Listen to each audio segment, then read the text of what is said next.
الحمد لله نحمده ونستعينه ونستغفره ونؤمن به ونتوكل عليه ونعوذ بالله من شرور أنفسنا ومن سيئات أعمالنا من يهده الله فلا مضل له ومن يضلله فلا هادي له وأشهد أن لا إله إلا الله وحده لا شريك له وأشهد أن سيدنا وسندنا وحبيبنا ومولانا محمدا عبده ورسوله اللهم صل على محمد وعلى آل محمد كما صليت على إبراهيم وعلى آل إبراهيم إنك حميد مجيد اللهم بارك على محمد وعلى آل محمد كما باركت على إبراهيم وعلى آل إبراهيم إنك حميد مجيد أما بعد فأعوذ بالله من الشيطان الرجيم بسم الله الرحمن الرحيم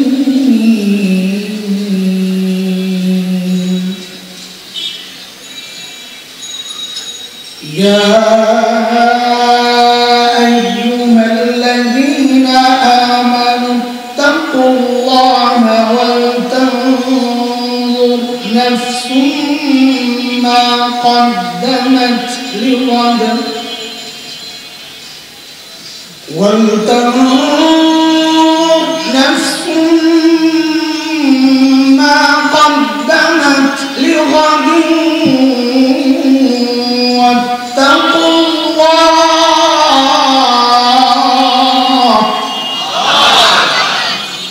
إن الله خبير بما تعملون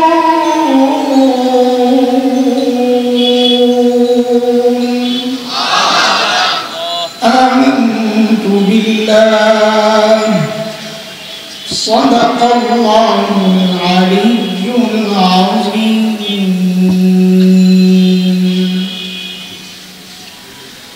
মুগদা থানা ইমাম উলামা পরিষদ কর্তৃক আয়োজিত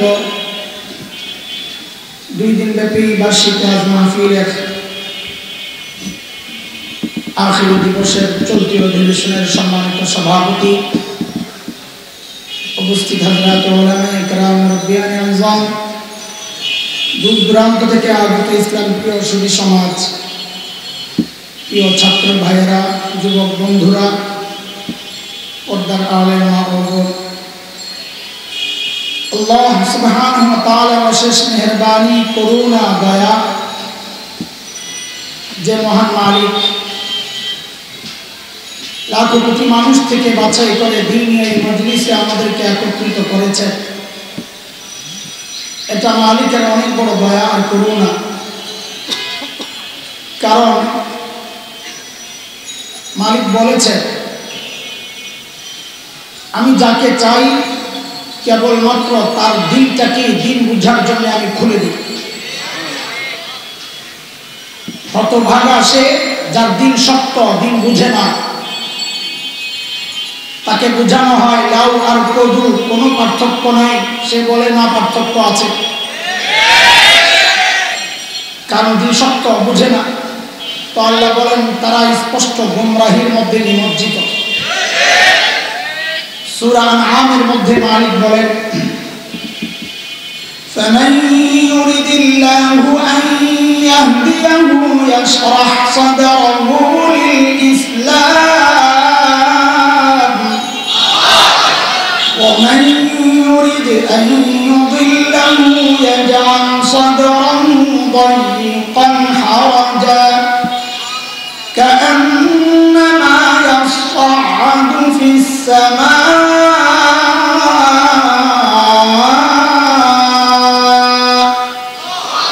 كذلك يجعل الله الرجس على الذين لا يؤمنون।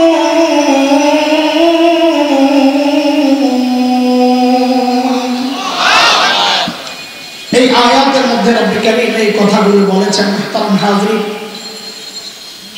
আল্লাহ বলেন যাকে আমি দিন বুঝার মানসিকতা দেই না, কান্নামা ইয়াসআদু ফিস সামা, তার জন্য দিনের উপর চলা আসমানে ওঠার মতো কঠিন। আল্লাহ চেয়েছেন বলে আমরা এই মজলিসে এসেছি, আলহামদুলিল্লাহ।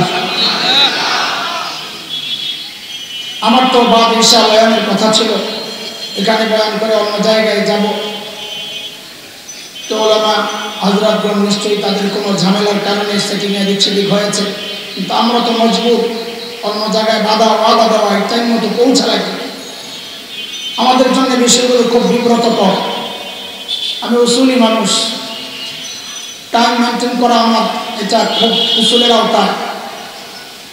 এই জন্য আমি অনুরোধ করব, যেহেতু ওলামায়ে কেরামের মজলিস, উসুলের উপর ওলামায়ে কেরামই তো থাকবেন, বে উসুলি যারা করে তাদেরকে ওলামায়ে কেরাম উসুলের উপর আনবেন, এটা অনুরোধ রেখে গেলাম। সামনে হয়তো দেখা নাও হইতে পারে, অনুরোধ করার সুযোগ নাও হইতে পারে।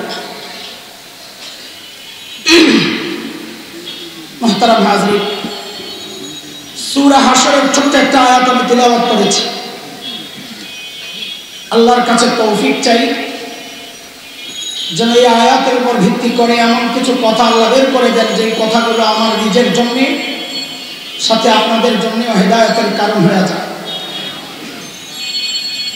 এই আয়াতে আল্লাহ তাআলা আমাকে আপনাকে বড় মায়া করে ডাক দিয়েছেন, ইয়া আইয়ুহাল্লাযীনা আমানু। এই ডাক মনিবের বড় মায়ার ডাক। মুফতি শফি রহমাতুল্লাহি আলাইহি বলেছেন, এটা আল্লাহ তাআলা কোরআনে মুমিনদেরকে দুই ভাবে ডেকেছেন, এক ইয়া আইয়ুহাল্লাযীনা আমানু, আর এক ইয়া আইয়ুহান নাস, ও মানুষ।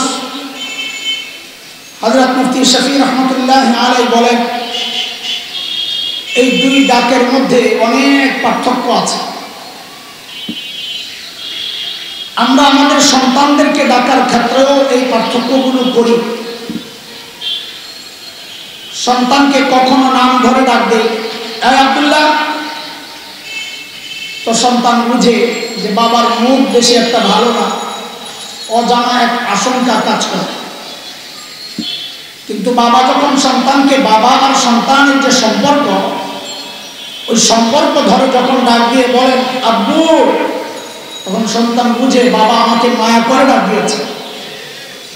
ঠিক আল্লাহ তাআলা যখন ডাক দেন ইয়া আইয়ুহান নাস, ও মানুষ, তখন বুঝে নেওয়া হয়তো আল্লাহ তাআলা রেগে আছে। কিন্তু যখন আল্লাহর সাথে বান্দার যে সম্পর্ক, ওই সম্পর্ক ধরে যখন ডাক দিয়া বলেন ইয়া আইয়ুহাল্লাযীনা আমানু, ও ঈমানদারেরা, তখন বুঝে নেওয়া যে আল্লাহ তাআলা বড় মায়া করে ডাক দিয়েছে। আমি যে আয়াতে কারিমা তিলাওয়াত করেছি, এই আয়াতে আল্লাহ বড় মায়া করে ডাক দিয়ে কি বলছেন? মালিক বলেন, ইয়া আইয়ুহাল্লাযীনা আমানুত্তাকুল্লাহ ওয়াল তানজুর নাফসুম بغد واتقوا الله আল্লাহ দুইটা হুকুম করেছেন। এক হচ্ছে ইমানদারেরা আল্লাহকে ভয় করে, এই বিষয়ে আমি কথা বলবো না। দ্বিতীয় বিষয় ওয়ালতানজুর নাফসুম মা কদ্দামাত লিগাদ, আল্লাহর পক্ষ থেকে হুকুম যে প্রত্যেকটা মানুষের উচিত তার আখিরাত নিয়ে চিন্তা করা।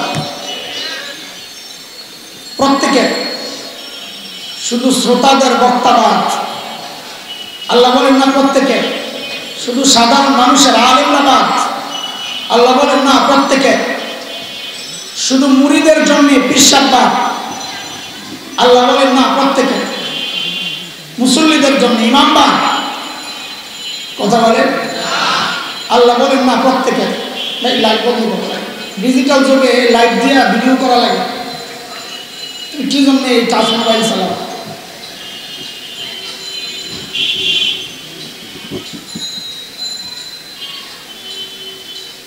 বলে হুজুর আখিরাতের চিন্তাই তো এই মজলিসে আসছে না, জিলাপি আছে, সিন্নি, পটলা, খিচুড়ি, তাবারক কিচ্ছু নাই, আসছি কিসের ফিকিরে? আখিরাতের ফিকির। কিন্তু দোস্ত আমাদের আখিরাতের ফিকিরগুলো যথার্থ হচ্ছে কিনা? যতটুকু দরকার, যেমনটা দরকার ঠিক তেমন হচ্ছে কিনা, না ঘাটতি আছে? তাহলে কেমনে বুঝবো এটা? তো আল্লাহ তাআলা হযরত সাহাবা ইকরাম রিদওয়ানুল্লাহি আলাইহিম আজমাইনকে আমাদের নমুনা আর মডেল বানাইছেন যে তুমি তোমার ঈমানকে সাহাবীদের ঈমানের সাথে মিলায় রাখো। যদি মিলে যায় তো তোমার ঈমান ঠিক আছে, নাইলে ঈমানে ঘাপলা আছে, ঠিক করে না। কার কথা? মালিক বলেন فإن آمنوا بمثل ما آمنتم به فقد اهتدوا وإن تولوا فإنما هم في شقاق।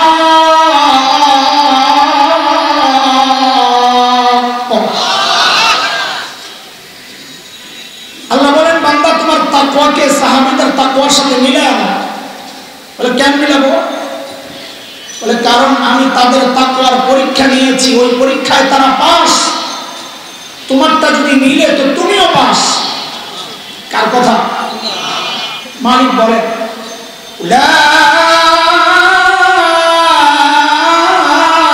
উলাইকাল্লাযীনা ইমতাহানাল্লাহু কুলুবাহুম লিত্তাকওয়া লাহুম মাগফিরাতুন ওয়া আজরুন আযীম।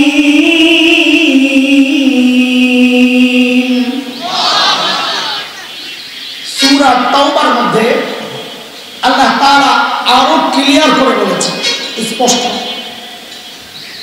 মালিক বলেন والسابقون الأولون من المهاجرين والأنصار والذين اتبعوهم بإحسان رضي الله عنهم ورضوا عنه وأعد لهم جنات تجري تحتها الأنهار خالدين فيها أبدا ذلك الفوز العظيم। এই আয়াতে আল্লাহ বলেন সাহাবীরা আমার উপর রাজি ছিল, আমিও তাদের উপর রাজি, আর তাদের জন্য আমি জান্নাত তৈরি করে রাখছি। সুবহানাল্লাহ। সংক্ষেপ তর্জমা করলাম বুঝানোর জন্য। তো বলে আল্লাহ আমাদের কি হবে? তো আল্লাহ তাআলা এই আয়াতে ছোট্ট করে জবাব দিচ্ছেন ওয়াল্লাযীনা ইত্তাবাউহুম বিইহসান, যার ঈমান সাহাবীদের ঈমানের মতো হবে, যার আমল সাহাবীদের আমলের মতো হবে, আল্লাহ বলেন ও বান্দা তোমার জন্য আমি জান্নাত বানিয়ে আনব।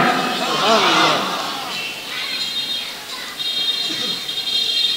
মিজাজ ভালো থাকলে চিপা চাপার কিছু রস বাই করতে মনে চায়, আর মিজাজ ভালো না থাকলে সোজা খালি দৌড়াইতে মনে চায়।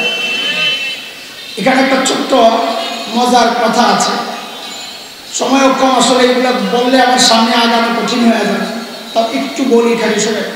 তবে এই কথা সাধারণদের জন্য না, সাধারণদেরকে এই কথাটা বুঝাইতে আমার সময় লাগবে। মাইকলা বলে, মাইকলা বলে, মাইকলা ভাগছে,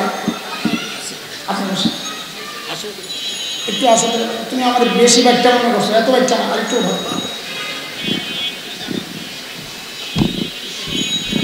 পাও বেশি ছোট, বডিটা এত বাচ্চা না।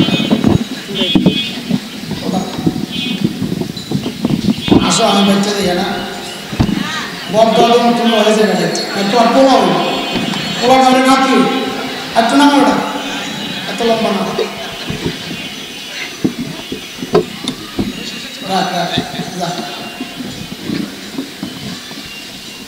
ঠিক আছে।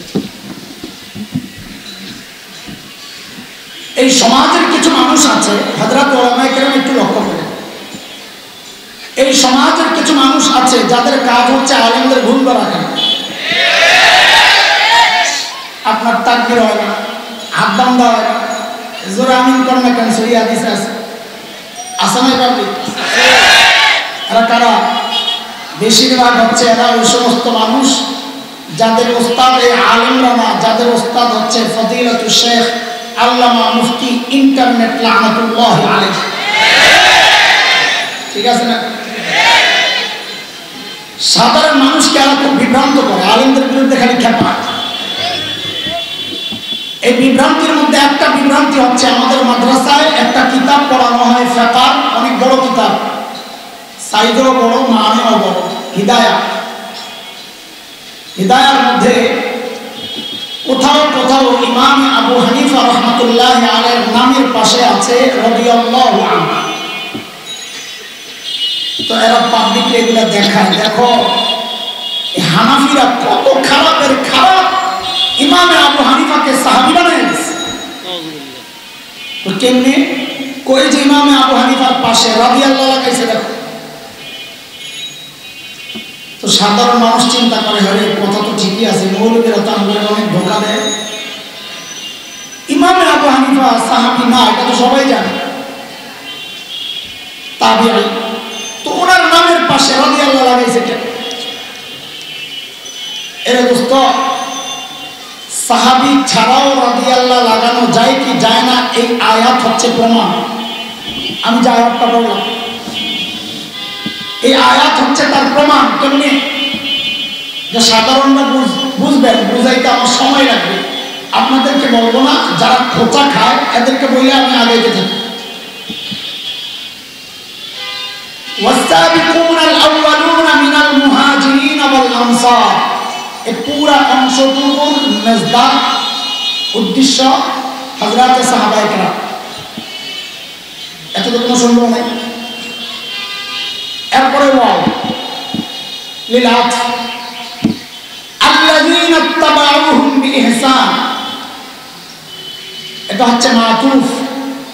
والسابقون الأولون من المهاجرين والأنصار معطوف عليه। আমরা জানি মাতুফ আলাইহির গায়র হয়, আপনারা বুঝেন, একটু বুঝবেন। আমার কাছে যায়েদ আসছে এবং ওমর আসছে, বলেন যায়েদ আর ওমর কি একই ব্যক্তি? মাঝখানে এবং লাগাইছি, বোঝা গেল দুইজন দুই ব্যক্তি। এবং দিয়া এবং আর আরেকটা, আগেরটা আর পরেরটা দুইজন একই ব্যক্তি না, এটা বুঝা। তো ওয়াসাবিকুনাল আউয়ালুনা মিনাল মুহাজিরিন ওয়াল আনসার, ইনারা হচ্ছেন সাহাবী। আল্লাযীনা ইত্তাবাউহুম বিইহসান, যারা সাহাবীদের অনুকরণ করে, ইনারা হলেন গায়রে সাহাবা। যেহেতু ওয়াও আতফ, মাতুফ আলাইহির গায়র হয়। পাবলিক চিন্তা করতেছে কি কইতাছে আল্লাহ, একটু এক মিনিট আইতেছে, সহ্য করে। আল্লাহ তাআলা সাহাবী এবং গায়রে সাহাবী উভয়ের ক্ষেত্রে আল্লাহ বলতেছেন রাদিয়াল্লাহু আনহুম ওয়া রাদু আনহু। কি বুঝা গেল? সাহাবী ছাড়া গায়রে সাহাবীকে রাদিয়াল্লাহু কে বলছে? আল্লাহ। শর্ত হইল তারা যেন সাহাবীদের জীবনের মতো নিজের জীবনকে সাজায়। কাজেই আবু হানিফা তো বহুত দূরের কথা, আমি তো আমার মা মুরাই রাদিয়াল্লাহু বলতে পারবো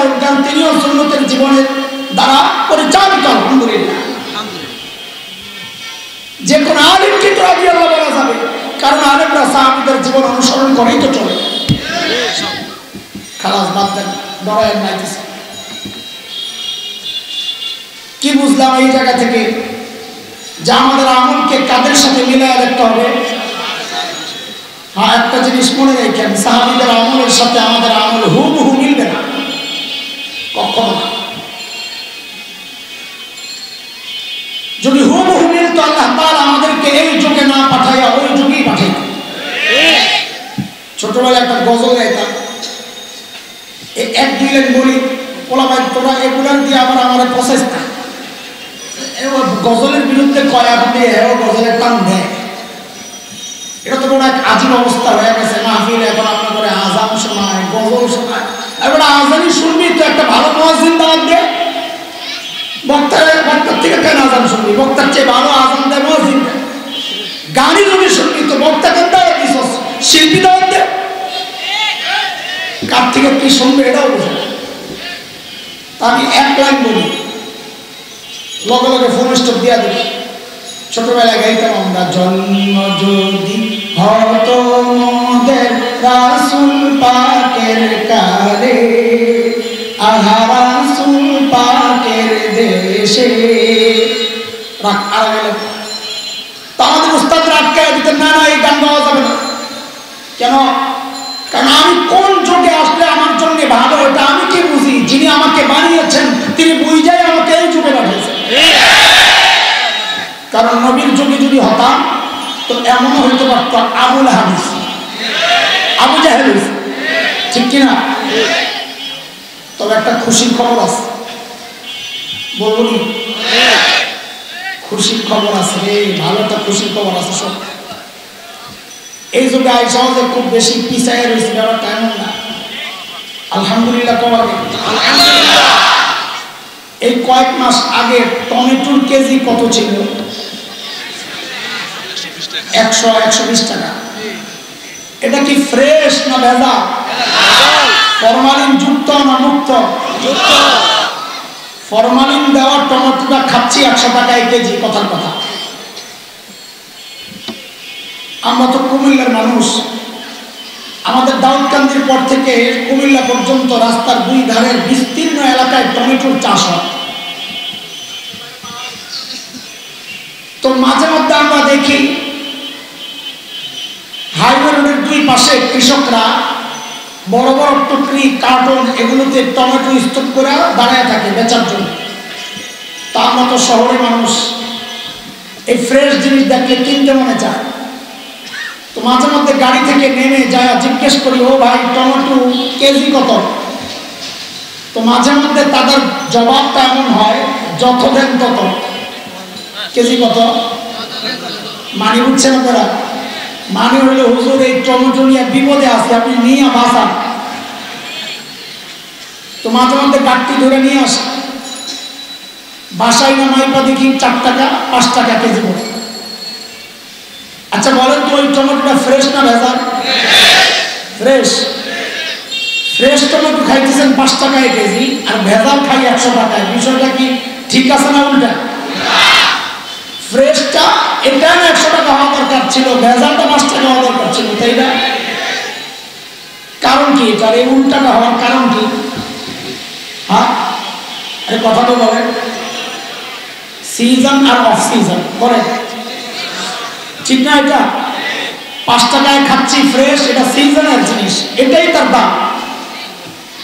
আর পরবর্তীতে 100 টাকায় খাচ্ছি ভেজাল, এটা অফ সিজনে। ঠিক এই একটা যুক্তি দিয়াই গভীর রাতে আল্লাহকে শক্ত করে ধরলেন যে আল্লাহ আমগরে তো পাঠাইছো তুমি অফ সিজন, নবীর যুগে তো পাঠাও নাই, ওটা তো ইবাদতের সিজন ছিল। ইবাদতের সিজনে যে সাহাবীরা ছিল তাদের আমলের মূল্য তুমি কি দিবা এটা তোমার ইচ্ছা, আমরা এটা নিয়ে কিছু বলবো না। আমগরে যেহেতু অফ সিজনে পাঠাইছো, ফাসাদের জমানায় পাঠাইছো, তো আমাদের আমলগুলোর মধ্যে একটু ভেজাল থাকবে, ফরমালিন থাকবে, কিন্তু রেট বাড়ায় দেওয়া লাগবে। ঠিক আছে কথা? জোর করে ধরতে হবে। এমনটা যেন না ভাবি যে আন্দাজি আপনাদেরকে এগুলো বলতেছি, না রে ভাই। আন্দাজে কথা বলার লোক না। হাদিসে এইটার ইশারা আছে আলহামদুলিল্লাহ। অফ সিজনে আমলের রেট বেড়ে যায়, এটা হাদিসের ইঙ্গিত।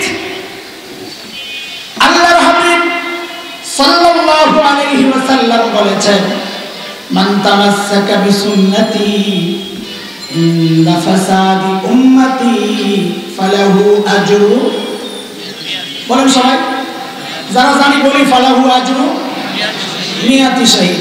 দেখছেন নি কারবার? এখন কোন দিকে যাব? হাদিসের তাহকিক করব না সামনের দিকে? শুনেন, আমাদের হযরত মুফতি আব্দুল মালিক দামাত বারাকাতুহুল আলিয়া সহ মুহাদ্দিসদের তাহকিক হচ্ছে, হাদিসের মধ্যে যদি মিআকে ঢুকানো হয় তো হাদিসটা দুর্বল হয়ে যায়। উলামায়ে কেরাম আমরা এই খেয়াল করি বেশি। হাদিস তো তাহকিকের সাথেই বলা শোনা উচিত, যে যদি মিআ ঢুকানো হয় তো হাদিসটা দুর্বল হয়ে যায়। মিআ ছাড়া হাদিসটা পুরোপুরি ঠিক আছে। তাহলে এবার আবার বলি ঠিক মতো, মান তামাসসাকা বিসুন্নতি ইনদা ফাসাদি উম্মতি ফালাহু আজরু শাহীদ। আল্লাহর হাবিব বলেন, শেষ জামানায়, ফাসাদের জামানায়, দাজ্জালের ফিতনাগুলো প্রকাশ পাওয়ার জামানায় নবী বলেন, কেউ যদি সুন্নতকে আঁকড়ে ধরে আল্লাহ তাআলা ওই ব্যক্তিকে শাহাদাতের মর্যাদা দান করবেন। এরে ভাই বলো তো, এই কথাটা নবী সাহাবীদেরকে বলছেন? কাদেরকে? শেষ জামানার ওয়ালাদের। কাদেরকে? শেষ জামানার ওয়ালাদেরকে। সাহাবীদেরকে বলেন নাই যে সুন্নত আঁকড়ে ধরো আল্লাহ শাহাদাতের মর্যাদা দিবেন, বা সুন্নতের সওয়াব পাইবা, সুন্নত আঁকড়ে ধরো। কিন্তু শেষ জামানার ওয়ালাদেরকে নবী বলতেছেন, সুন্নত আঁকড়ে ধরো, সুন্নতের রেট বেড়ে যাবে। বলে কত বাড়বে? বলে শাহাদাতের মর্যাদা বেড়ে যাবে। কি বোঝা গেল? শেষ জামানায় আমলের রেট বাড়ে। এই হাদিস কি প্রমাণ করলো? শেষ জামানায় আমলের, আরে কথা বুঝেন না? আল্লাহ কি জানি বুঝছেন নাই। আমাদের আমলগুলোকে কাদের সাথে মিলায়া দেখতে হবে? গোড়া ঠিক রেখে শুরুর কথা, আখিরাতের প্রস্তুতি নেওয়ার জন্য আল্লাহ হুকুম করেছেন। প্রস্তুতি কেমনে নিব? সাহাবীদের মতো গোড়া ঠিক রেখে, আবার গোড়ায় আসতে হবে। সাহাবীদের সাথে আমাদের মৌলিক পার্থক্য কোন জায়গায়? মূল পার্থক্যটা কোথায়? মূল পার্থক্য বুঝার আগে এই সমাজের কিছু কথা বুঝিয়া। আমরা ছোটবেলায় খেলাধুলা করি নাই, উদ্যোগ করি নাই, করছে, লেখাপড়াও করছে। আমাদের তো এখানে আমাদের পরিচিত বড় ভাই আছেন, ছোট ভাইরা আছেন, সবাই জানে খেলাধুলা করছি, কিন্তু ক্লাসে কখনো 2 নাম্বার হই নাই, ক্লাসে সবসময় নাম্বার 1। তো আমরা খেলাধুলাও করছি, লেখাপড়াও করছি। এখনকার বাচ্চারা খেলাধুলাও করে, লেখাপড়াও করে। তো আমাদের সাথে পার্থক্য কোন জায়গায়? আমরা লেখাপড়ার ফাঁকে ফাঁকে খেলাধুলা করতাম, আর এখনকার বাচ্চারা খেলাধুলার ফাঁকে ফাঁকে লেখাপড়া করে। কথা ঠিক আছে? ঠিক সাহাবীদের সাথেও আমাদের পার্থক্য এই জায়গায়। সাহাবীরাও দুনিয়ার কাজ করছে, আখিরাতের কাজও করছে। আমরাও দুনিয়ার কাজ করি, যারা নিজেদেরকে দিনদার ভাবি, আখিরাতের কাজও করি না। পার্থক্য কোন জায়গায়? সাহাবীরা আখিরাতের কাজ করতেন, ফাঁকে ফাঁকে দুনিয়ার কাজ করতেন।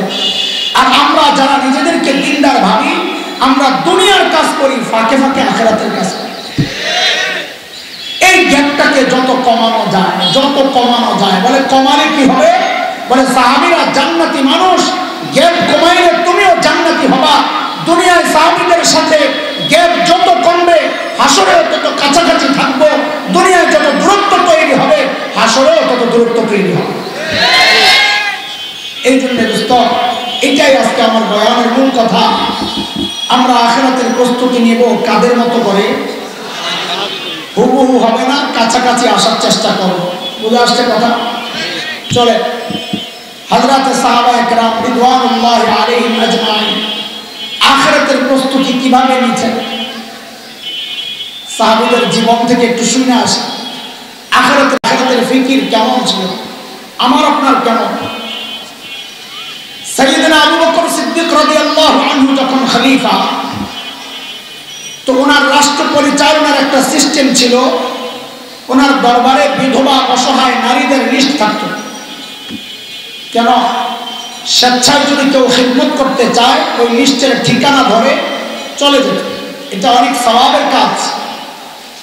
নবী আলাইহিস সালাম বলেছেন, যারা ইয়তীম আর বিধবার দায়িত্ব নিবে ওই ব্যক্তি আর আমি জান্নাতের পাশাপাশি থাকব।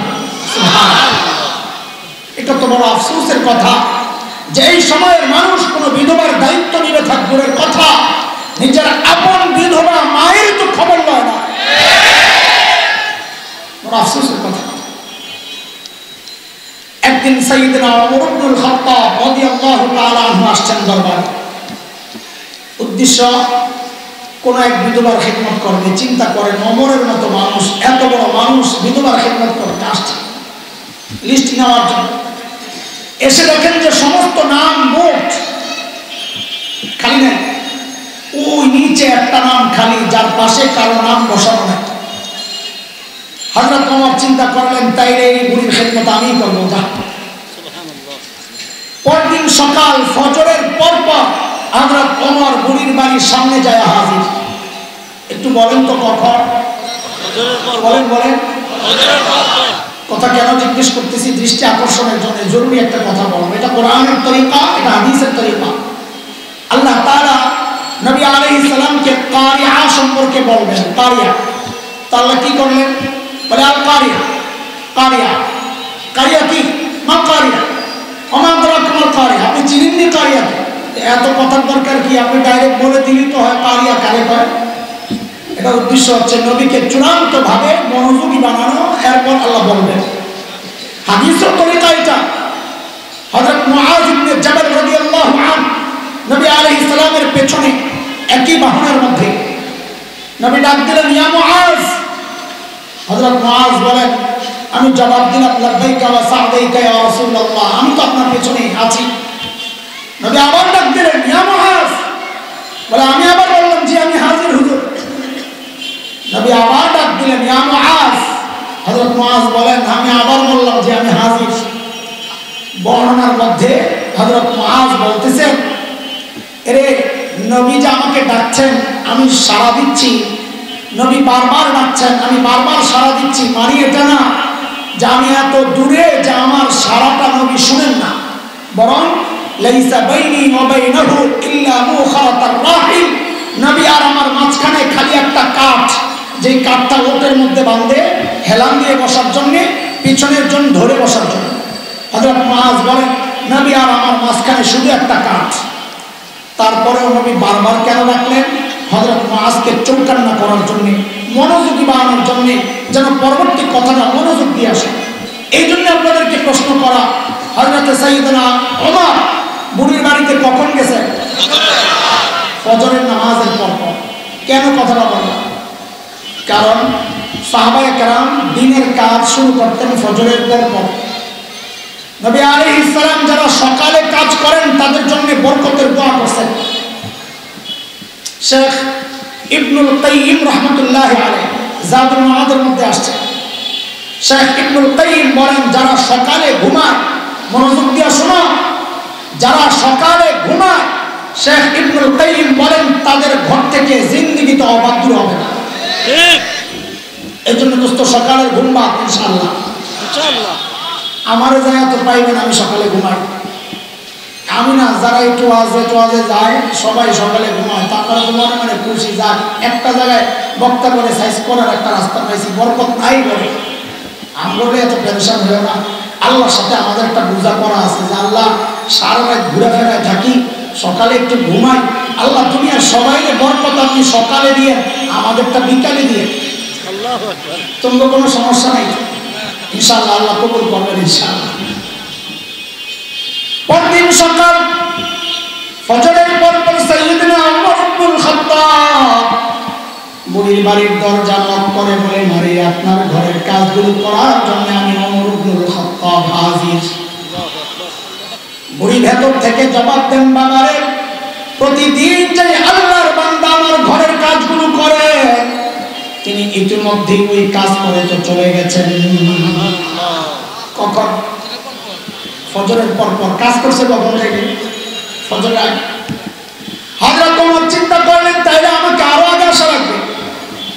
ওই চিন্তায় সাইয়েদনা ওমর পরদিন ফজরের আযানের ওয়াক্তে বুড়ির বাড়ির দরজা নক করে বলে, মারে আপনার ঘরের কাজগুলো করার জন্য আমি ওমর ইবনুল খাত্তাব হাজির। বুড়ি আজকেও জবাব দিচ্ছেন, বাবারে প্রতিদিন যেই আল্লাহর বান্দা আমার ঘরের কাজগুলো করেন, ইতিমধ্যেই তো তিনি কাজ করে চলে গেছেন। হযরত ওমর চিন্তা করলেন তাইলে আমাকে আরো সকালে আসা লাগবে। ওই চিন্তায় হযরত ওমর পরদিন তাহাজ্জুদের ওয়াক্তে বুড়ির বাড়ির দরজায় যায় নক করে বলে, মারে 2 দিন থেকে আমি ওমর ইবনুল খাত্তাব খালি হাতে ফিরে গেলাম, আপনার কাজগুলো পাই নাই। আজকে নিশ্চয়ই আপনার ঘরের কাজগুলো করতে পারবো। আরে বুড়ি হযরত ওমরকে অবাক করে জবাব দিচ্ছেন, বাবারে প্রতিদিন যে আল্লাহর বান্দা কাজগুলো করেন তিনি ইতিমধ্যেই কাজ করে চলে গেছেন। এই কখন? তাহাজ্জুদের সময়। তাহাজ্জুদের অর্থ কোনটা? ফজরের আগে। কয়টা বাজে? 3টা 2টা 5টা। এত রাত্রে এদিক সেদিকে রূপে। আচ্ছা ওটা তো আলেমরা ফতোয়া দিবে, তাও তোমরা যাই না। এটার জন্য আমি জিজ্ঞেস করি নাই। সূর্য যখন ডুবে সূর্য যখন ওঠে গোটা টাইমটাকে ভাগ করবা, 12 ঘন্টা না 10 ঘন্টা না 9 ঘন্টা হিসাব করবা, করে 3টা টুকরা করা হবে। 3 টুকরা করে 2 টুকরা বাদ দিয়ে তৃতীয় টুকরা যেখান থেকে শুরু ওইটাই সাহারির ওয়াক্ত, ওইটাই তাহাজ্জুদের ওয়াক্ত। ঠিক আছে কথা? ঠিক আছে। এটা আমি জিজ্ঞেস করা মাকসাদ না, আমার কাছে একটা ডিজিটাল ব্যাখ্যা আছে তাহাজ্জুদের ওয়াক্তের। সেটা কি বলে, এই যুগের পোলাপান রাত্রে শুইয়া ইন্টারনেট, ফেসবুক, ইউটিউব বন্ধ করে যখন ঘুমাইতে যায় ওটা হলো তাহাজ্জুদের ওয়াক্ত। এটা ডিজিটাল ব্যাখ্যা। এর জন্য সবচেয়ে বেশি ক্ষতিগ্রস্ত হয় কারা জানে? রাত্রে যারা চুরি করতে সবচেয়ে বিপদে আছে। যে ঘরে যায় একটু দেখে ভিতরে মানুষ ঘুমাইছে কিনা, দেখে কোনো না কোনো আল্লাহর বান্দা আসমানের দিকে মুনাজাত দিয়ে শুয়ে রয়েছে। ঠিক নি কথা? আমার ঠিক করে দেয় না, সরম লাগে না, ঠান্ডা দাঁত করে লাগে কাজের উপর গজব আসবে না কেন? এইবার হযরত ওমরের টনক নড়ছে, কিরে এত রাতে কে কাজ করতে আসবে? আমার কাজের দরকার নাই, আগে বুজুর্গ বাইর করা লাগবে। খেয়ে বুজুর্গ পরদিন আসার পর সাইয়েদনা ওমর ইবনুল খাত্তাব রাদিয়াল্লাহু তাআলা আনহু বুড়ির বাড়ির দরজার সামনে এক ঝোপের আড়ালে চুপচাপ বসে আছেন। দেখবেন এই গভীর রাতে কে কাজ করার জন্য আসে।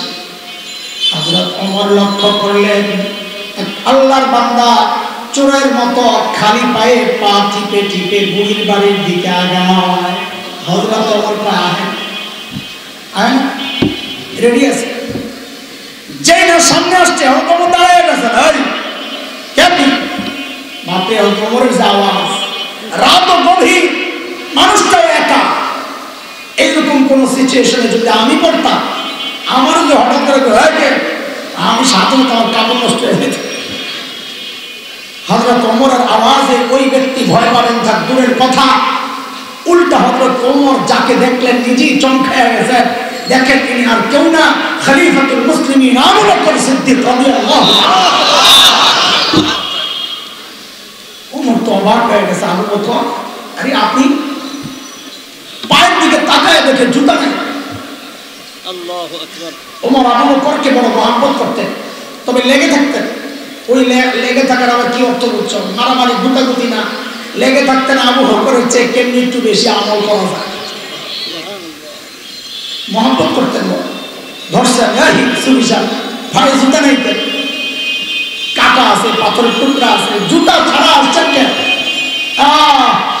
ইসলামী শাসন ব্যবস্থার সৌন্দর্য।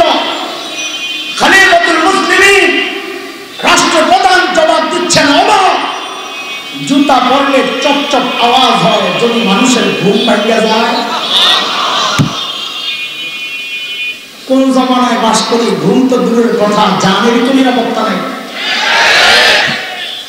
আমাদের আকাবিররা উলামায়ে দেওবন্দ সাহাবীদের যে নমুনা আমরা বলি, একটা উদাহরণ স্বরূপ হযরত মুফতি শফি আহমদ, মাঝে মাঝে আমি শোনো বলি, তুই বলি, মুরব্বীরা মনে করেন আপনার ঘরে বলতেছি, আমি ওয়াজ আপনার ঘরে করি না, আপনারা তো মুরব্বী বসছেন, আমি দোয়া নেওয়ার জন্য আসছি।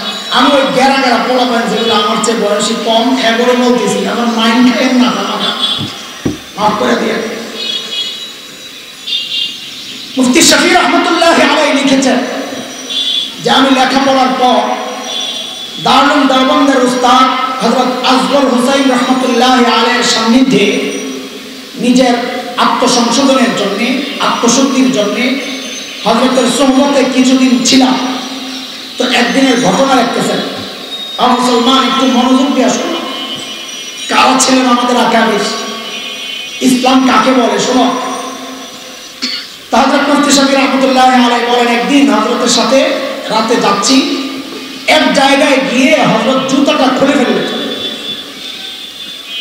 জুতাটা খুলে খালি পায়ে কিছু দূর আগায়া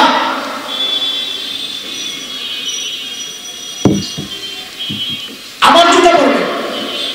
তা আমি হযরতকে জিজ্ঞেস করলাম, হযরত জুতাটা কেন করলেন? বুঝলাম না। না চা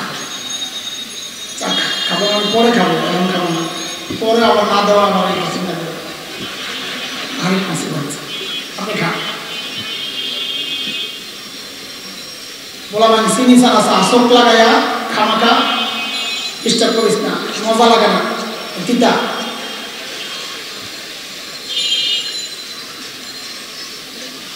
জুতা নাই কেন?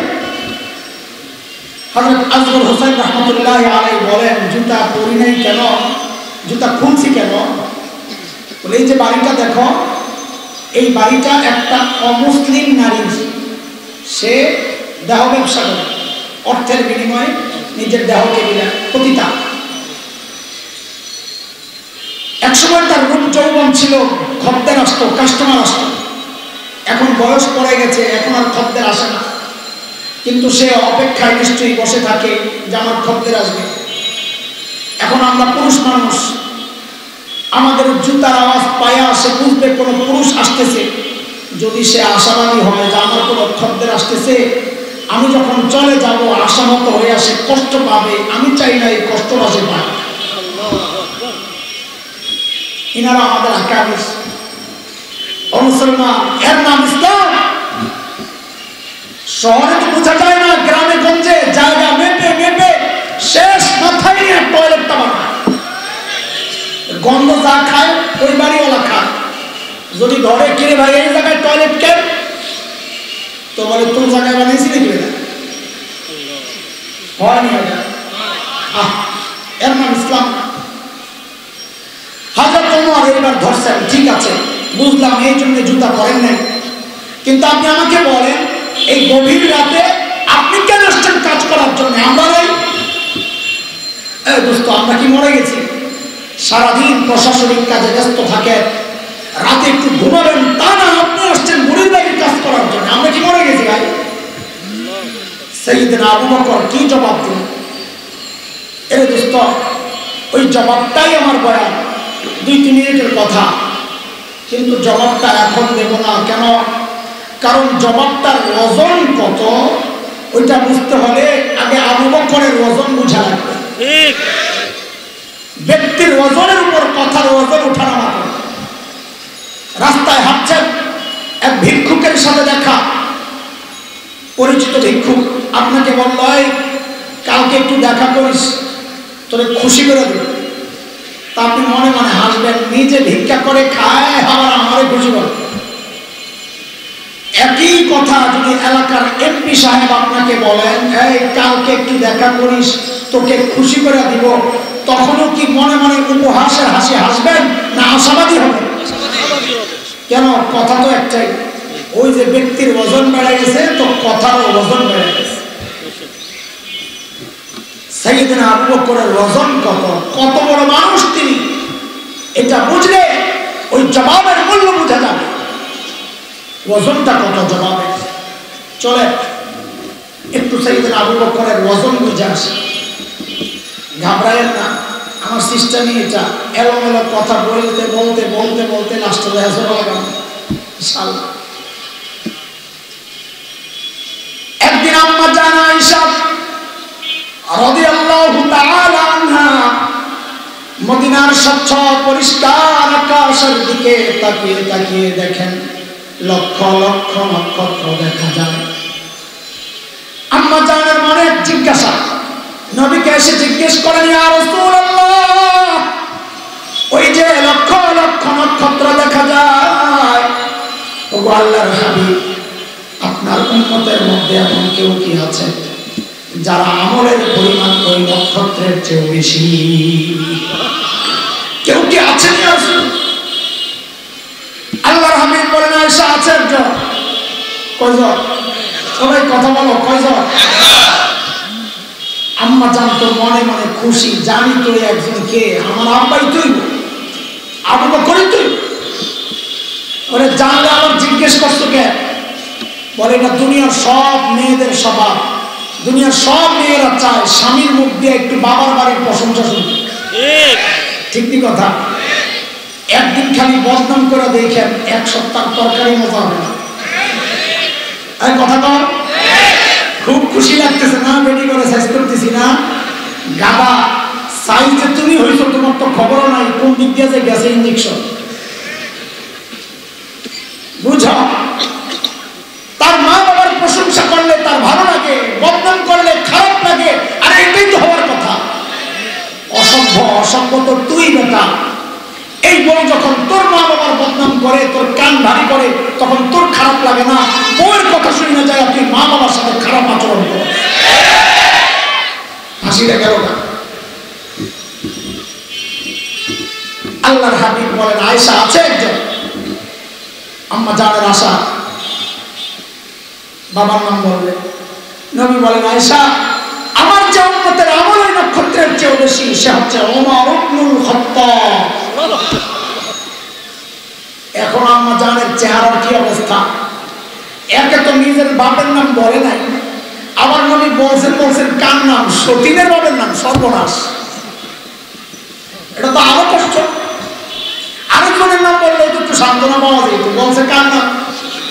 ওমর তো হযরত হাফসা রাদিয়াল্লাহু তাআলা আনহার বাবা, নবী আলাইহিস সালামের আরেক শ্বশুর। আম্মা জানের চেহারা একদম মলিন হয়ে গেছে। মানুষের মুখ দেখলেই তো বোঝা যায় ভিতরের হালত। তাই তোর মন খারাপ কেন রে? মন তো ভিতরে, আপনি বুঝলেন কেমনে? আর এটা চেহারায় ফুটে আসছে। ইংরেজিতে বলে face is the index of mind, না কি করে? মানুষের ভিতরটা প্রকাশ পায় তার চেহারা। আম্মা জানের চেহারা দেখাই নবী বুঝছেন ভিতরে গন্ডগোল চলতেছে। আম্মা জান বলেন, আয়েশা, মন খারাপ না? ভেবেছিলাম বাবার নাম বলবো।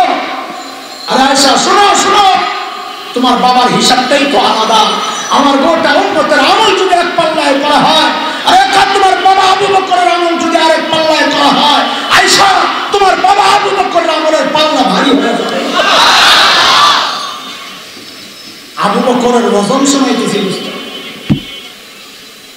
একদিন সাইয়েদনা ওমর দোস্তের কাছে আসছেন, আবু বকরের কাছে। আয়েশা বলে, দোস্ত, আপনার সাথে একটা লেনদেন করতে চাই। লেনদেন?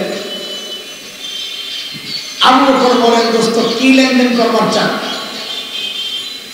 দোস্ত, আমার সারা জিন্দেগির যত আমল আছে সব আপনারে দিয়ে দিতে চাই। আবু বকর বসে চিন্তায়, কিরে, ওমর এত ভালো মানুষ, উনি সারা জিন্দেগি আমার সাথে আমল নিয়ে করলো প্রতিযোগিতা, আর এখন বলে সব দিয়ে দিবে। এখানে কোনো ঘাপলা আছে?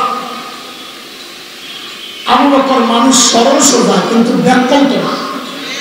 কথা বল। এই মৌলবি করে দেখা অনেকে মনে করে এগুলো ব্যাকল, দুনিয়ার কিচ্ছু বুঝে না। ওই যে সরল সোজা মৌলবি করে যেটা ব্যাকল মনে করে, ওরা ডাবল ব্যাকল। কেন? আর যার সিনায় কোরআনের জ্ঞান আছে, হাদিসের এত জটিল জটিল বিষয় যার সিনা, সে ব্যাকল হইতে পারে না, সে সরল সোজা। আমাদের একজন বড় মুফাসসির ছিলেন আল্লামা মুস্তাফা আল হুসাইনি রাহমাতুল্লাহ আলাইহি। মনে আছে না?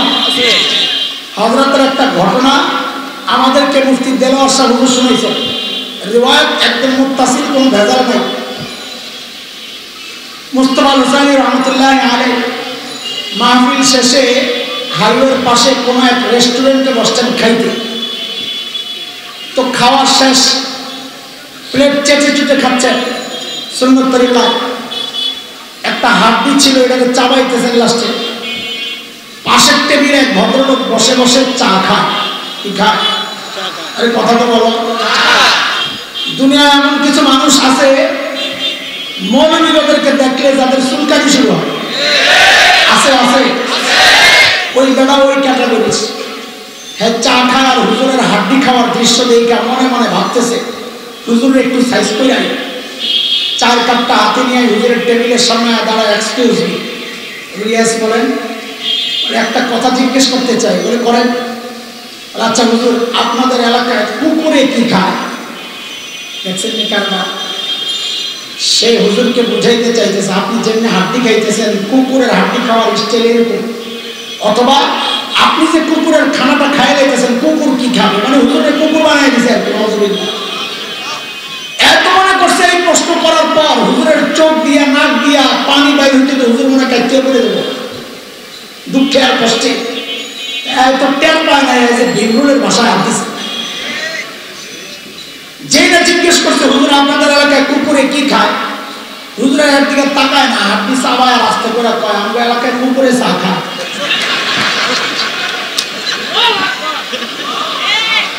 মৌলবী কি হয় না? কথা বলে না, মৌলবী কি হয় না? এই শুধু মৌলবী ব্যাকল হয় না, শুধু এই কিচ্ছা যুক্ত করে শোনাই। আমার কাছে এত এত জটিলা আছে সারা রাত শেষ হয়। কাছে মাত্র একটা দুইটা শোনায় শেষ করতেছে না, সামনে আগানো যাবে, খালি ঘড়ির দিকে তাকাই গেছে। কাসেম নানুতুবি রহমতুল্লাহ আলাইহি, হ্যাঁ ঘড়ি আছে ঘড়ি আছে, বেড়ারা এই ভুলটা করে না। কাসেম নানুতুবি রহমতুল্লাহ আলাইহি দারুল দেওবন্দের প্রতিষ্ঠাতাদের একজন, ইংরেজ বিরোধী আন্দোলনের অন্যতম সিপাহ সালার, যার অঙ্গলি হেলনেতে মুসলমান তো বটেই, স্বাধীনতাকামী হিন্দুরা পর্যন্ত উঠে বসে। ইংরেজরা সিদ্ধান্ত নিল কাসেম নানুতুবিকে গ্রেফতার করে। তো কাসেম নানুতুবি দেওবন্দ মাদ্রাসার দেয়াল ঘেঁষে একটা মসজিদ আছে, ছাত্তা মসজিদ, হযরত ওই মসজিদে থাকে। ইংরেজরা টের পাইয়া মসজিদ ঘেরাও করছে। হযরত ভিতরে একটা গেঞ্জি গায়ে দেওয়া, একটা লুঙ্গি পরা, মসজিদ ঝাড়ু দেয় কাসেম নানুতুবি, সাদা সিধা জিনিস। ইংরেজরা ঢুইকা হযরতকে জিজ্ঞেস করতেছে ওই কাসেম নানুতুবি কাহা হয়। হযরতকে জিজ্ঞেস করতেছে কি কাসেম নানুতুবি কই? কারণ এরা মনে করছে এত বড় বিপ্লবী এই বেটা কি আর এটা হইব? ওই বেটার পেটটা তো কমপক্ষে আমরা দেওয়ানবাগি হুজুর মতো হওয়ার কথা। এরা মনে করছে ওইটা। তো জিজ্ঞেস করে ওই কাসেম নানুতুবি কাহা, ওই কাসেম নানুতুবি কই? ভারী মুশকিল। কাসেম নানুতুবি বড় সরল সোজা মানুষ ছিলেন, কিন্তু উপস্থিত কথা, উপস্থিত জবাবের ব্যাপারে উনি অদ্বিতীয় মানুষ ছিলেন। এক হিন্দু পণ্ডিতের সাথে মোনাজারা, বহস, তর্কযুদ্ধ। তো মোনাজারার আগে খাইতে বসছে। তো হিন্দু তো অনেকগুলা খাইছে একদম।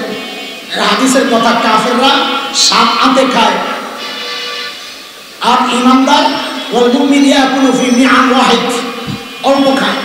কাসেম নানুতুবি বুজুর্গ অল্প খায়। পোলাপান যারা ডায়েট করো তারা আবার নিজে করে মনে মনে বুজুর্গ ভাইব না, তুমি সুস্থতার জন্য অল্প খাও, আর বুজুর্গরা রোগকে শাস্তি দেওয়ার জন্য অল্প খাইতে। ডায়েট করে আমার ভাইব না যে বড় বুজুর্গ হয়ে গেছে। কাসেম নানুতুবি একটু একটু খাইছে। হিন্দু পণ্ডিতেরা দেখছে, দেখে বলতেছে মৌলী সাহেব তুমি তো খাওয়াই হাইরা গেলা, বিতর্কে কেমনি জিতবা? কাসেম নানুতুবি উপস্থিত জবাব দেওয়ার ব্যাপারে অদ্বিতীয় বললাম। যেই না বলছে তুমি তো খাওয়াই হেরা গেলা, বিতর্কে কেমনি জিতবা? কাসেম নানুতুবি সাথে সাথে জবাব দেন, ওরে ভাই খাওয়া নিয়ে যদি প্রতিযোগিতা করতে হয় তো আমার সাথে না যাই মহিষের সাথে করতে না। তো ইংরেজরা যায় ঢুকাই জিজ্ঞেস করতেছে আরে কাসেম নানুতুবি কাহা? কাসেম নানুতুবি কই? এখন কাসেম নানুতুবি যদি বলেন নাই হো, আমি কাসেম নানুতুবি, তো ধরা পড়ে। আর যদি বলেন পাতা নেই আমি জানি না, তো মিথ্যা। উপস্থিত বুদ্ধি করছেন কি বেড়া বুড়ে বেড়া, যেই জায়গায় দাঁড়ায় যাচ্ছিলেন ওখান থেকে সরছেন। আগের জায়গাটা খালি হয়েছে না, তো এমন একটা ভাব লইছেন যে বুঝতে একটু কষ্ট হয়েছে কথাটা। হ্যাঁ কাসেম না তুমি, ও আচ্ছা ও তো আবি হাতে, ওই তো একটু আগে এখানে ছিল। কথা তো ঠিকই আছে, একটু আগে তো এখানেই ছিল, তো সরে গেছে। ইংরেজরা মনে করছে একটু আগে এখানে ছিল, এখন বুঝি পালায় গেছে। সাইয়েদনা আবু বকর মানুষ সরল সোজা, কিন্তু কি না আবু বকরের ব্যাপারে এরকম অনেক কিসসা আছে। সূরা লাহাব যখন নাযিল হয় তো এটার মধ্যে তো উম্মে জামিলের কথাও আছে, আবু লাহাবের বউ, তোরও সাইজ করা।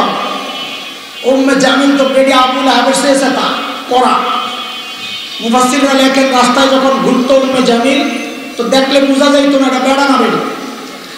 সাহাবাদের স্লোগান কর না আয়াত 45 আল্লাহ জানাইছেন নবীকে সুসংবাদ কি, فإذا قرأت القرآن جعلنا بينك وبين الذين لا يؤمنون بالآخرة حجابا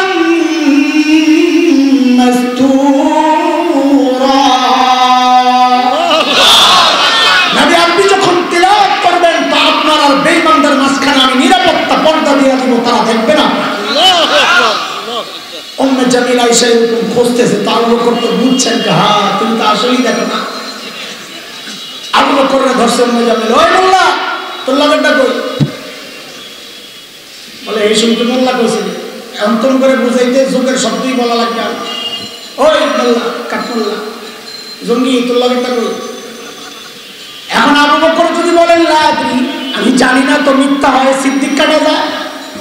আর যদি বলেন এই যে নবী, আবু বকর নিজে মার খায়, কারণ উম্মে জামিল মনে করবে আবু বকর বুঝি উম্মে জামিলের সাথে দুষ্টামি করতেছে, কারণ নবী তো নয়, হয়তো দেয় না। তা আবু বকর নিজে মার খেব। তা আবু বকর কি জবাব দিলেন? সাথে সাথে আসতে করে বলে খুঁজে দাও। কি কয়? খুঁজে দাও। হিজরতের সময় নবী আর আবু বকর রাস্তা, কাফেররা খুঁজতেছে ধরার জন্য 100 পুরস্কার, 100 পুরস্কার বহুদূর এক জায়গায় ধরা পড়ছে নবী আর আবু বকর এক কাফেলার হাতে। কিন্তু তারা নবী আর আবু বকরকে চিনে না, খবর পৌঁছে গেছে যে দুইজন পালাইতেছে, ধরো 100 পুরস্কার। সামনে আবু বকর, পেছনে নবী। তো আবু বকরের ধৈর্য জিজ্ঞেস করতেছে, মাম্মা তোমার সাথে এই লোককে? এখন আবু বকর যদি বলেন লা আরিফ, আমি চিনি না, তো সিদ্দিক কাটা যায়। আর যদি বলেন হাজা নবী নুনাইনি, আমাদের নবী, তো নবুয়ত শেষ হয়, ধৈর্য নিয়ে মেরে ফেলে। তো আবু বকর উপস্থিত, চালাক, ব্যাকল না, ওইটা বুঝাইতেছি। কি জবাব দিলেন? হাজার রজুল ইয়াদি, ইনি আমার রাস্তা দেখায়। তো পাবলিক মনে করছে পাহাড়ি এলাকা তো রাস্তা চিনি না, যদি রাস্তা দেখায়। কিন্তু আবু বকর তো নিয়ত করছেন ইয়াহদিনি ইলাল জান্নাহ, তিনি আমার জান্নাতের রাস্তা দেখান। সুবহানাল্লাহ। আবু বকর কি ছিলেন না? আরে কথা বলেন তো। সাইয়েদনা ওমর বললেন, আবু বকর আমার সারা জিন্দেগীর আমল আবু বকর আমি আপনাকে দিয়ে দিতে চাই। হযরত আবু বকর বুঝলেন এই কথার মধ্যে কোনো ঘাপলা আছে। ওমর বুঝলাম সারা জিন্দেগীর আমল আমাকে আপনি দিয়ে দিবেন, কিন্তু ছোট্ট করে একটু বলেন না আমার কি দেওয়া লাগবে, আমার কি দেওয়া লাগবে? হযরত ওমর বলেন, আবু বকর বেশি কিছু চাই না, আরে কমটা কি করলে তারা দেবে? আবু বকর ওই যে হিজরতের সময় নবীর সাথে 3 রাজ্যে সাউর গুহায় ছিলেন, আবু বকর ওই 3 দিন আমাকে দিয়ে দিবেন, আমি আমার সারা জিন্দেগীর আমল আপনাকে দিয়ে দিব। কয়দিনের আমল চাইছে? 3 দিনের। কয়দিনের? 3 দিনের। অবাক লাগে না? সাইয়েদনা ওমর কি বুঝলেন গোমর যে ওই 3 দিনে এমন কি আছে রহস্য, যার কারণে ওমর বুঝেছেন আমার সারা জিন্দেগীর আমলের চেয়ে আবু বকরের ওই 3 দিনের আমল বেশি দাম। কি বুঝলেন এটা? এটা দোস্ত এই গোমর একটু শোনা দরকার আপনার। জি, কথা না বললে আমি তো আগে দিব। জি, শুনবেন? জি, হ্যাঁ। আপনার আগ্রহ না থাকলে তো আমি খামাখা একজনে ডিম খায় বা ধরো মজা লাগে না রে, তো পাশের থেকে মুরগি বলে এই কথাটা শুনছি। মানুষে কয়েল মুরগি শুই না কয়েল, দেখছো আমার তো জানবার হয়ে গেছে ডিম পাড়তে, খানে वाले को मजा नहीं आया। আমার তো কথা বলতে জান শেষ, আর ঘড়ি দেখতেছি আর চিন্তা করতেছি ওই বেটাকে কি অবস্থা, আর তোর যদি মজাই না লাগে তো শেষে আমার তো জান বেরিয়ে, তুমি মজা না পেলে আমার তো আমলেরও জ্বালা হবে। গুহার ভেতরে একটু যাওয়া দরকার ওই রহস্য উদ্ঘাটনের জন্য। চলেন যাই গুহা, কিন্তু গুহায় ঢোকার আগে গুহার মুখটাকে আগে একটু বন্ধ করে আসা। চলেন, গুহার মুখের মধ্যে কে কে জানি বাসা বানাইছিল। আপনারা তো কত ওয়াজ শোনেন, আজকে ওয়াজের পরীক্ষা হইব আপনার। কে কে বাসা বানাইছে? মাদ্রাসা কে কে বলেন বলেন, মাদ্রাসা। এই যে মুগদা থানা উলামা পরিষদ সভাপতি সাহেব আমার পাশে বসা, কেশিয়ার সাহেব ছিল, কেশিয়ার না দরকার আছে। আচ্ছা, সভাপতি হুকুম দিলেই তো কেশিয়ার মানবে। সঠিক উত্তরদাতাকে আমরা পুরস্কার দিতে চাই ওলামা পরিষদের পক্ষ থেকে। দিবেন দিবেন তো? তাহলে এবার কত দেখি, কবুতরে ডিম পারছে কয়টা? কয়টা? দুইটা, তিনটা, একটাও না। এতদিন বইছে তিনটা, একটাও ডিম পারে নাই। আর কে কে কোনো কথা আছে? সঠিক উত্তরদাতাদের পুরস্কার। কয়টা ডিম পাইছে? একটা। মাশাআল্লাহ, সুবহানাল্লাহ। অনেকে মনে মনে চিন্তা করতেছে নবীর সাথে সংশ্লিষ্ট একটা গল্প নিয়ে আমি তামাশা করতেছি, তাই না? হ্যাঁ, আসলেই তামাশা করতেছি। কেন? কারণ মুহাদ্দিসরা বলেছেন কবুতরের গল্পটা পুরাই জাল, বানোয়াট, মিথ্যা কথা। কবুতরের জন্য একটু দিন গণা করে শুরু করতে পারে, আমার পুরস্কারও আশা করে।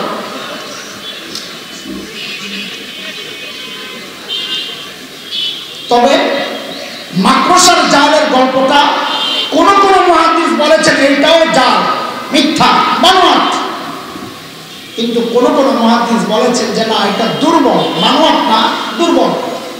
সেই দুর্বল যারা বলেছেন তাদের উপর ভিত্তি করে কিছু কথা আগাইতে চাই। আমার একটা প্রশ্ন আপনাদের কাছে, গুহার ভেতরে নবী আর আবু বকর,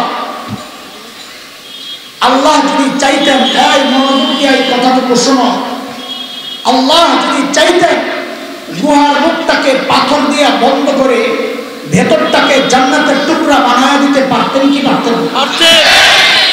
আল্লাহ তা করেছেন না। কইরা আবু বকর আর নবীর মতো এমন দুই শ্রেণীর শ্রেষ্ঠ দুই মানুষকে সামান্য হালকা মাকড়সার জাল, মাকড়সার জাল হালকা না মজবুত? কার কথা?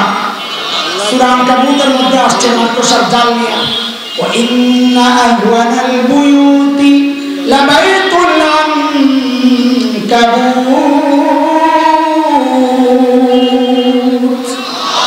জগতের সবচাইতে দুর্বল আর হালকা বাড়ির নাম কি? মাকড়সার জাল, মাকড়সার বাড়ি। আল্লাহ এই হালকা জিনিস দ্বারা আবু বকর আর নবীর নিরাপত্তার ব্যবস্থা করছেন। কেন? ও দোস্ত, খেয়াল করো, দুনিয়াবাসীকে আল্লাহ জানায় দিচ্ছেন, এর মানুষ দেখো, আমি যদি আমার দিনকে বাঁচাতে চাই তো আমার সাবমেরিন দরকার লাগে না, পারমাণবিক অস্ত্র লাগে না, এই কেমন যুদ্ধ বিমান লাগে না, লাখো লাখো সৈন্য লাগে না, লাখো লাখো কর্মী লাগে না। আমি আমার দিনকে বাঁচায় দিতে চাইলে মাকড়সার জাল দিয়ে আমার দিনকে বাঁচায় দিতে পারি। কিন্তু দরকার আবু বকরের ঈমান। কি দরকার? আবু বকরের ঈমান। ঈমান ঠিক, তার কোনো ভয় নাই। এই সমস্ত অস্ত্র ফস্ত্র এগুলার কোনো শক্তি নাই যদি ঈমান ওয়ালা হয়, কারণ তার ভরসা তো আল্লাহর উপর। লিবিয়ার বিপ্লবী, শতাব্দীর অন্যতম শ্রেষ্ঠ বিপ্লবী শেখ ওমর মুখতার রহমতুল্লাহ আলাইহি, নাম শুনেছ? ওরা কপাল, আবার বিপ্লব করতে চায়। আর যুগের শ্রেষ্ঠ বিপ্লবীদেরকে না চিনলে বিপ্লব কেমনে করবা? পন্থা পদ্ধতি কার থেকে শিখবা? শেখ ওমর মুখতার যে অঞ্চলে দখলদাররা সিদ্ধান্ত নিল গোটা অঞ্চলকে বম্বিং করে শেষ করে দিবে, কাছের কেউ এসে বলল, হযরত এই এলাকায় তো আর থাকা যাবে না। বলে কেন? বলে আমাদের কাছে তো বিমান বিধ্বংসী অস্ত্র নাই, আমরা এদেরকে কিভাবে মোকাবেলা করবো, মারাবো, চলেন আমরা চলে যাই। শেখ ওমর মুখতার এক ঈমানদীপ্ত জবাব দিয়েছেন পাল্টা প্রশ্ন করে। তিনি জিজ্ঞেস করলেন, আচ্ছা বলো তো তাদের বোমারু বিমানগুলা কি অনেক শক্তিশালী? বলে হ্যাঁ অনেক শক্তিশালী। বলে কত শক্তিশালী? বিমানগুলা আরশের উপরে দিয়ে যায় নাকি না নিচে দিয়ে যায়? যে লোক খবর নিয়ে আসতে হাসতেছে, কি বলেন আপনি? কোথায় আরশ, কোথায় সাত আসমান, কোথায় মহাশূন্য, এর কত নিচে দিয়ে বিমানগুলা যায়?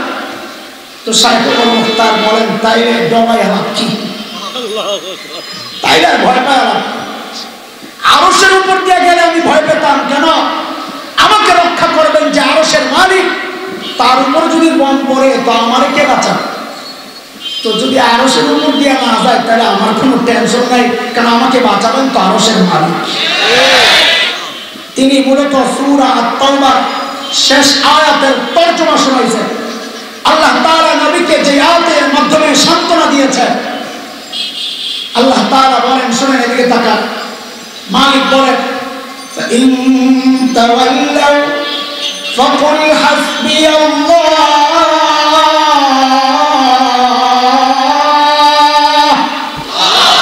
لا إله إلا هو عليه توكلت وهو رب العرش العظيم। নবী আপনি জানেন দেন, গোটা দুনিয়ার মানুষ যদি আমার বিরোধিতা করে, আমাকে সহযোগিতা না করে, আমার কিচ্ছু যায় আসে না। হাসবি আল্লাহ, আমার জন্য আমার আল্লাহ যথেষ্ট, তিনি ছাড়া কোনো মাবুদ নেই। আমি তার উপর ভরসা রাখি। তার ক্ষমতা জানো, তিনি আরশে আজিমের মালিক। এর ভাই আমার, এটাই হচ্ছে চরম বাস্তবতা। আল্লাহর সিস্টেমের পরিবর্তন হয় না। সূরা আহজাব আয়াত ৬২ মালিক বলেছে, সুন্নাতাল্লাহি আল্লাতী ক্বাদ খালাত মিন ক্বাবল ওয়া লান তাজিদ লিসুন্নাতিল্লাহি তাবদীলা। আল্লাহর সিস্টেমের কোনো হেরফের নাই। আগে যা ছিল এখনো একই সিস্টেম। আগের সিস্টেম ছিল, নমরুদের মালিক ছিল না, নমরুদ ধ্বংস হয়েছে। ফিরআউনের মালিক ছিল না, ফিরআউন ধ্বংস হয়েছে। ইব্রাহিম আলাইহিস সালামের মালিক ছিল, ইব্রাহিম জিতে গেছেন। মুসা আলাইহিস সালামের মালিক ছিল, মুসা আলাইহিস সালাম জিতে গেছেন। বিলাল হাবশীর মালিক ছিল, বিলাল হাবশীও জিতে গেছেন। আজকে যারা আমাদেরকে লাল চক্ষু দেখাও, শুনে রাখো, আমাদের মালিক আছে, তোমাদের মালিক নয়। তোমাদের পরাজয় নিশ্চিত, পরাজয় নিশ্চিত।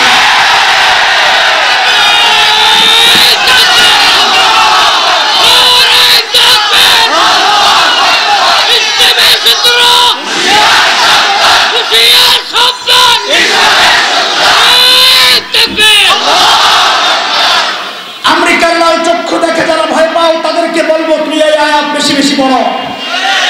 ভারতের ভেস্কি দেখে যারা ভয় পাও, তাদেরকে শোনাইতে চাই তুমি এই আয়াতের উপর গবেষণা করো। ঈমান ঈমান ঈমান, এটা আমার চেতনা বিশ্বাস। মাঝে মধ্যে ভেস্কি মারে, এগুলা সব বিড়ালে